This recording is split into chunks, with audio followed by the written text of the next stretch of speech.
Hey guys, my name's Andrea, and welcome back to the Greater Than Zero podcast. This is episode 2, if we can call it that. The first episode, I was just trying to get something out there. So, here's episode number 2. I had a group call scheduled tonight, and it didn't end up happening. So, instead of the group call, we're going to do this, and I'm just going to use the topic that we were going to talk about on the group call. The title is Summer Reset for the person who's tired of almost getting there. And we're going to talk about what exactly that means. So, going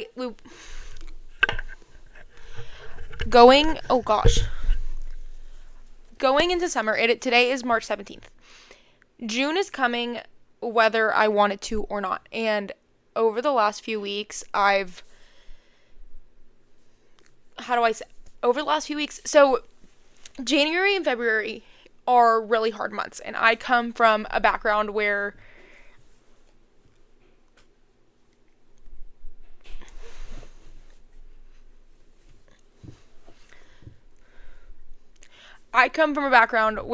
emotional eating is the bane of my existence, right? And it's something that I've been dealing with for a long time, something that I was able to figure out what the root of the problem was.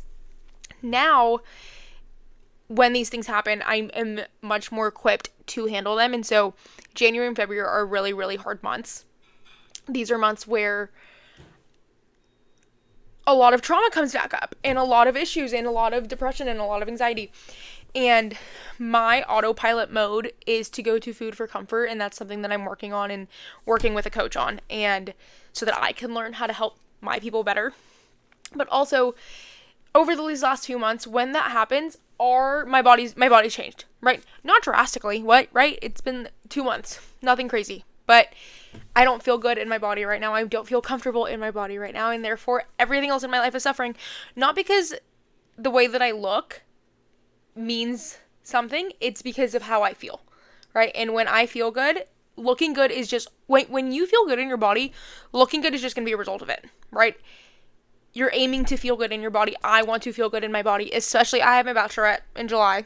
I have all these things. I want to feel good in a swimsuit, and I want to do all those things. I want to feel good. At the end of the day, yes, we want to look good, but it's because of the feeling that looking good gives you. The feeling of feeling okay in your body, the feeling of feeling comfortable in your body so that you're not thinking about it. Like, that's the biggest thing, is that when I was uncomfortable in my body, that's when I would think about it all the time. Versus in the times where I'm feeling super, super good, my body's the last thing on my mind. And that's such a better way to live life, especially if you've lived your entire life in a body that you're not comfortable in. Not thinking about how I looked was something that I was like, there's no way that's not how everybody acts or everybody lives. And it's just like my autopilot. So, yes, it's about summer, but more than anything, it's about you. You know what to do. You know that you mean it.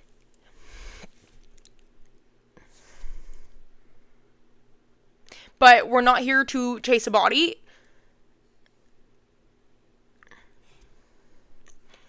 But I'm tired of living in a space, and I'm sure you are too, somewhere in between who you are and who you want to be. And the thing that no one talks about is getting stuck. The thing that no one ever talks about is that getting stuck part. How many times do you hear fitness coaches going online and saying like, hey, I've gained weight, or hey, I've like messed up these last few months, or hey, I need to get it back together.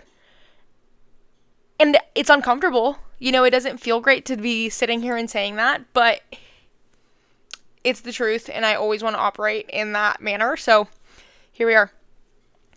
Being stuck can be literally heartbreaking. And it's not because I'm lazy, and it's not because, and this is the thing, there's all these thoughts in my head that are telling me that I'm lazy, that I don't have discipline, that I don't have this, it's imposter syndrome, blah, blah, blah, all those things, right? None of those things are true. Unfortunately, that's the thing. It's easier to believe those things than to get to the root of the problem. I know that there is more in me. You know that there is more in you. You know that. I know you know that. And every time we promise ourselves that this time's going to be different, right? You go into, you're like, okay, this time I'm not going to go as hard in the beginning. This time I'm going to stick to it for more than 3 days. This time I'm going to actually follow the plan that was given to me instead of negotiating with and changing it every 3 days. Because every time we get in the cycle of, oh, I'm believing that I'm actually doing it, and then we end up doing it again. And there's always a little bit. But the good thing is that you haven't quit yet. Yes, you're going in cycles. Yes, you're doing these things. But the most important part, and this is what I wish someone had told me, is, hey, you haven't quit yet. And that is so important because that's more than 0. And we'll get back there. But at some point, it stops being about your food. At some point, it stops being about your workouts. And it starts being about someone who can trust themselves, because that's what we're lacking. We will get there.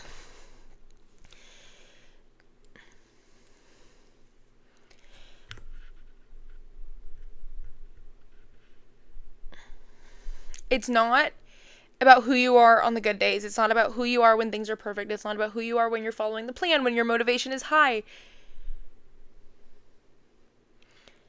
But the real version of what happens when you miss a habit, and what happens when something triggers you, and what happens when X, Y, and Z, and what are the standards you're actually creating for yourself.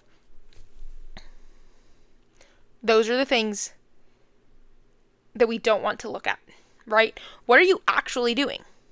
So many times we have these plans, and the thing I hear the most is, well, I'm eating healthy, and I'm doing X, Y, and Z, and I'm working out 4 days a week, and I'm doing all these things. But then when we actually get down to the nitty gritty of it, it's like, well, you're also blacking out 4 days a week. Or we're emotionally eating almost every single day, then leaving us overeating. Yes, from breakfast, lunch, and dinner, we're doing great. But then we binge at night. Or we don't eat all day, and then we binge at night. Or we eat really, really, really healthy 4 days a week. And then the other 3 days, what happens? Where you need to start is figure out, what could you be lying to yourself about? And not even in a negative way. Like, we're not going to talk about this in a way that's, we're not going to talk about this in a way that's like getting on you, but also, like, where could you be lying to yourself? Like, what could be off where you're like, maybe I'm not being that honest about this. Maybe this is the thing that's off. Like, am I being that consistent with my food? Am I really trying in my workouts? Am I going heavier in my workouts every time? Am I lifting heavy? Are the workouts I'm doing the ones that I should be doing? That's a question that we come in a lot, and those can be so stressful because it's like, do we even know what I'm doing? Do we even know what to do? And that's what we're going to talk about. If I were to start with anybody, right, we're going to talk about the science really quick. For the simple shit, I want 2 weeks of honest data. I want 2 weeks of no bullshit tracking food. I don't care if there's Taco Bell on there for every single meal. I don't care if we're eating 17,000 calories or we're eating 800, right? Because what you're doing is happening either way. Like, the way that you are currently living your life is happening one way or the other. I need 2 weeks of data. So those 2 weeks, we start with your food intake and your weight. Why? It's not, so many times we're not even going to get into it, actually. The reason why. We use the food and the weight together so that we can see how your body responds to what, right? So the scale, we can see exactly why the scale is fluctuating. We can see exactly why X, Y, and Z is happening. We can see exactly why we feel more bloated on days. We can see exactly why we look different on different days. We can figure out all those things, and that's the biggest thing that's missing is we're guessing half the time. Like, we don't want to track, and we don't want to weigh ourselves, and we don't want to do all these things because we've assigned power to numbers. And we're not doing that anymore. We're taking back the power so that you can take back the power in yourself. We're not going to avoid the numbers. You know what I mean? Like, there's such, and this doesn't go for everybody. I know, like, I work with people who tracking food and weighing in is not something that they were ready to do. And we've worked our way up there, right? And it's never something where it's been forced. We don't do it if I don't think we are in a position to handle it, we're not doing it. Obviously not. Absolutely not. But that's how we stop guessing. And if you're at a point where you're just avoiding it because you don't want to see it, why are you avoiding it? Get into that. We get the data of food, of your body weight trends, protein. We figure out how much you're already walking. Look at your average steps for the last 30 days. I'm sure you'll be shocked if you're not actually looking at it already. Let's look at your last few workouts. Let's figure out how hard you actually are going. We look at your sleep. We look at your hunger, your digestion. We do there's so many things that go into it, right? But if you're going to do this on your own, sit down with yourself and look at these things truthfully, honestly, and do the research, do the data. And that's a lot of why I'm here, is I want to tell you how to do this on your own. Like, I wish there had been someone when I was 40% body fat to tell me exactly what to do and how to do it. So the first thing is get the honest data. Figure out what it is that you're currently doing. Don't change what you're doing in these 2 weeks. Do exactly what you would normally do. You're just getting information, getting data. After those 2 weeks, we get to use it. So we figure out exactly what it is that your body needs based on that data. And so if you're seeing that you're stressed and you're panicking and, okay, you're super inflamed all the time, we know exactly why.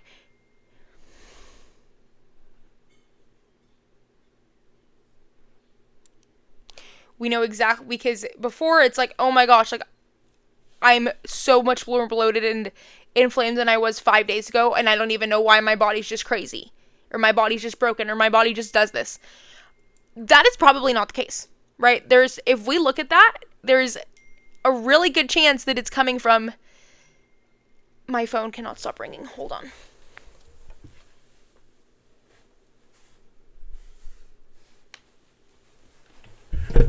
I told myself I'm not going to make any cuts, and I'm just going to upload the raw thing, and so I can get better at that, but I haven't done it yet, but so bear with me as I'm practicing this. What was I saying? Something about, oh, your body's inflamed. We think that, oh my gosh, okay, I wake up and, oh, my body just randomly decided to do this. Now that we have 2 weeks of you honestly logging your food, not putting things off because you don't want to see it on there, not because you think someone's going to tell you not to eat it, not because you don't want to see the truth, right? 2 weeks of every single thing that you ate, regardless of why, regardless of the health aspect of it, and 2 weeks of how your body responds. We now have concrete information where we can figure out where it is that your body's doing what, right? That in itself is going to give you so much information as to how your body reacts, exactly where you are. You can now find your maintenance calories. If your body weight was kind of consistently going up over those 2 weeks, then we're probably in a surplus. If it stayed pretty stable, okay, we're at maintenance. And if it went down a little bit, we're at, we're in a deficit. 2 weeks isn't necessarily the time to see like how big this is. I like to look at it between like 4 to 6 weeks for the trends of it. But looking at the overall, right? And between 2 weeks, it's probably going to be not anything crazy with changes. Your weight might fluctuate for sure, but taking in the averages of like week 1 and week 2. It just depends. And that's the thing, is it always depends. And so figuring out what data you have, and the longer you do this for, the more accurate it's going to be. So that's why I say just start tracking and start doing that now. Because later on, let's say you end up not changing a single one of your habits for another 6 months. You now have 6 months of data to pull from when you actually decide to start your habits. And now you're not guessing anymore. You're going to know exactly what to eat, how much to eat, when to do what, how your body reacts, what your maintenance is, what your surplus is, and what your deficit is. You're going to know all of those things without changing a freaking habit if you just start tracking. We can I'll make a different video talking about how to get over the numbers and how to stop giving them power, because I understand that so deeply, and I'm not ever going to dismiss that, because it's not something to be dismissed, and there's a lot of trauma with people that has been ingrained in them. And we learn how to take the power away from that so that you can actually stop giving these numbers in that part of your head the control. But I digress. The reason we do this, we need to see where your body has adapted. If you've been in a constant deficit for the last few years or for the last few months, your body adapts. It's not because your metabolism breaks. That is my least favorite thing on the planet. Your metabolism is not broken. Oh my God, that makes me actually want to throw up when people say that. Your metabolism is not broken. Let's say that I'm only eating 1,300 calories for 6 months, right? After a certain point, let's say at first I lose like 5-6 pounds from it, right? From those 1,300. So then I'm like, oh, this is working. I stay at those 1,300. Going below 1,300 calories is not healthy, right? So what happens? My body is now saying, okay, we're only eating this much, so I'm going to take away all your energy so that you can't expend more than 1,300 calories. It's not because my body is in starvation mode or holding on to fat. It's because I will move less because I will not have the energy to do it. Does that make sense? So that's why we reverse diet. That's why that's part of the conversation. It's not because your body needs to be fixed in that sense of anything. It's not because your body is broken. It's not because your body like holds on to fat. It's not because you've been in starvation mode. No, that's not what it is.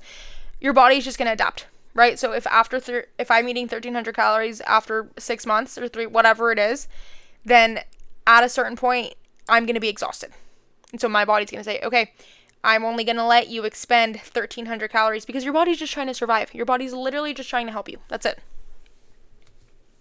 And the way that it controls that is by giving you energy or not. So it's not that it's like, okay, you're only burning 1,300. Do with that what you will. It's your workouts are going to suffer and your stress is going to suffer and all these things are going to suffer because you're not going to have the energy to do them because you're only giving yourself 1,300 calories to work with. So that's why we reverse diet. We bring food back up so that when we start cutting, we're not having to go below. I try not to go below 1,500 with people. Next, you don't need some magical plan. You literally just not need to start looking at the real things that matter. I'm trying to read off this PowerPoint that I made from earlier, and it's kind of pissing me off because like I'm not going to talk like this. I need to just write down some notes. But okay, let's do this. If I had 12 weeks to get ready for summer, which is kind of what we have, maybe like 10, this is what I would do. I would spend 2 to 3 weeks tracking my food, tracking my weight, tracking everything, tracking the Chick-fil-A, the Taco Bell, the sweets, the treats, the binges, the going out, the alcohol, all of it. I would spend 2 weeks tracking that. During those 2 weeks, I would weigh in every morning. Not to give power to the numbers, not to keep track of them, not in the wrong use of words, not to try to control them, just in a neutral stance. Because those numbers, whether you know it, or whether you look at it or not, those numbers are happening. Those things are happening, right? You're eating those things, you're consuming that amount of calories, your body's reacting in the same way. Now we can just actually take control of it. So you log that. I like to log it in MyFitnessPal. That's where I like to do it the best. If you wanted to use something else, use that. The next thing, after those 2 to 3 weeks of data, I would see, okay, how is my body responding? On average, is it going upwards or is it going downwards or is it staying the same? Based on that, find out, okay, that's your surplus, that's your maintenance, or that's your deficit. How is your stress? How are your hormones? If you see that your weight is so fluctuating, okay, let's look at your sodium. Let's look at, find the days where your weight shot up. Look at what you ate the day before. Look at the days that, just finding those things. From there, you can find, okay, let's get into maintenance for a while. I will never cut someone's calories immediately, ever. What we do, so whatever your average calories were for the last 3 weeks, that's where you're going to start. So find the average protein, the average carbs, the average fats, whatever that average is. So let's say that my average over the last 3 weeks was 2,300. Okay, regardless if that's surplus, maintenance, or deficit, we're not going to go into that yet. If my average was 2,300, I'm not going to go and start eating 1,600 because what's going to happen? That's not going to work, unfortunately. It's going to last for maybe a week, but it's not sustainable. So instead, we're going to go, let's say my average was 2,300 calories with 80 grams of protein. Let's just say that's what it was. My goal for the next week, 22,250 calories, 90 grams of protein, right? So then let's say that 2,300 is a surplus for me. I want to work myself to maintenance, right? Let's say that my maintenance is probably around 2,000. Okay, we're going to work our way down every week as long as I hit that 2,250 and that 90 grams of protein 6 out of 7 days of the week, right? And so that it averages out. Let's just say that it averages out. Then the next week, okay, we'll drop to 2,200 and you'll repeat that until you get to your maintenance. Let's say your maintenance for this is 2,000. From there, okay, let's sit at maintenance for 2 to 3 weeks, right? Once you know that you have 3 weeks so at this point we're at week 6, probably. Let's sit at maintenance for a couple weeks. That's the thing. It is so simple but there's also so many little things with it, right? And that's where, like, yes, I can tell you how to get in the best shape of your life in 5 minutes, right? Eat whole foods, move your body. It's hot, by the way. Start lifting 2 to 3 days a week. Track your calories. Track your steps, right? Yes, that's it. It's this. It's your brain. It's your brain that needs the most convincing, right? That's the thing that, because your brain isn't, whatever. That's the thing. I don't want to overcomplicate it, but I also don't want to just, like, give you information and, like, say, okay, have fun with it, and, like, not tell you the details, because you hear the same thing all the time, right? And I want you to leave with actual information, but I also don't want you to leave feeling overwhelmed. There is so much information out there, and that's such an issue because we never know who to listen to. And I hope, like, in a way, I always say, like, I feel like I need to, like, get people away from all these freaking TikToks and Reels and all of that of, like, this is how I reset for the summer, and this is how I do X, Y, and Z. And yes, that's how you got on this video, but hopefully you're actually getting something out of it instead of, okay, this is how you're going to reset for 3 weeks, and then you're going to lose all the progress that you made. What was I saying? Oh, okay. So then let's say that that's probably, we're at week 5-ish, right? And we've held at maintenance for 2 to 3 weeks. From there, okay, let's say that this is you want to go into a fat loss phase, right? Let's say that you're someone, let's say that let's just go from where I was. Let's say that I'm at 180 and I want to get down to 140. One, it's not going to happen all at once. We're not going to just lose 40 pounds in one go. We're going to take breaks in between. This is how I would do it if I was coaching someone through it, is what we're going to do. Once we get, like, 3 weeks at maintenance, we get your hormones balanced. We get your body under less stress. Your body knows what it's consuming. Your meal times are a little more consistent. Your body can relax a little bit, right? And now we're in perfect fat loss time. Perfect fat loss time. Yes, calories in, calories out, period. Absolutely. Every single time. If a calorie deficit isn't working, it's because you're not in a calorie deficit. That's how it goes. There's no if, and, or but to that. In order for it to last, in order for you not to lose your mind, in order for you to do it in a healthy way, there are some nuances. There's always going to be nuances. Yes, everything is straight up, but there's all the little things too.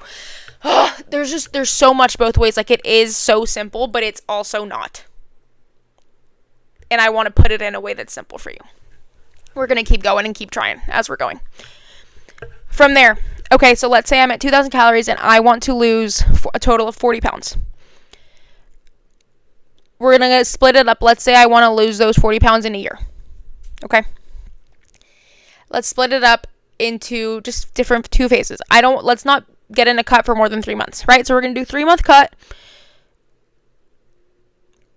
1 month reverse, 2-month maintenance, and then another 3-month cut, right? And so in those first 3 months, we will lower calories. I usually started with doing 50 a week and then 100 a week until I got to a steady weight loss of 1 to 2 pounds a week. Once I got to that, I stayed at that one, and then I did that for the rest of the 3 months. So then you do that for the rest of the 3 months. From there, after those 3 months, we reverse back up. So, okay, now let's say we've made it to what would be in 12 weeks. Let's say we lost 15 pounds in those 12 weeks, right? So let's go for, we're going to slowly increase every week until we get back to maintenance. We're going to make sure that we are moving our body enough to support these higher calories, right? We're not going to move less and then eat more, because that's how we get in a surplus. If you are wanting to get into a point where you want to be able to eat more on the second round of the cut, then okay, that's where we'll bring up food, or bring up food and movement at the same time. So then as you come down, we go a little bit lower. Stay there for about maybe 1 to 2 months. Okay, and then we do it again. Yes, you could lose all 40 pounds in one go. Absolutely. It is rare that you can do that. I mean, maybe not. I didn't do it all in one go. But most of the time, what I see with my people and what I see with anybody is,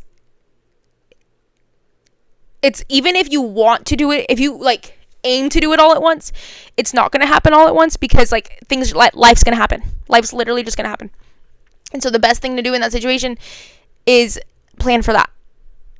There's so many ways to go about this. There's literally so many ways to go about this. So I'm going to just start making a series of like the different ways to do this. The basics are track your food, figure out your healthy maintenance, figure out your healthy surplus, and figure out your deficit. Get consistent with your meals. Your body wants to know what to expect. That is when your body is in its healthiest state. We don't want to shock it. We don't want to do all those things. We want your body to be stable. We want your body to feel like it's safe. We want your body to feel like it's consistent. Start with that. I'm going to figure out how to word this better so that we can actually talk about it. But I hope that you got something out of this. And there's so much free information on my website. I'm not even going to sit here and plug any of that. But I'm excited to keep doing this. This was a good start. Love y'all, and I will talk to you soon. Mwah.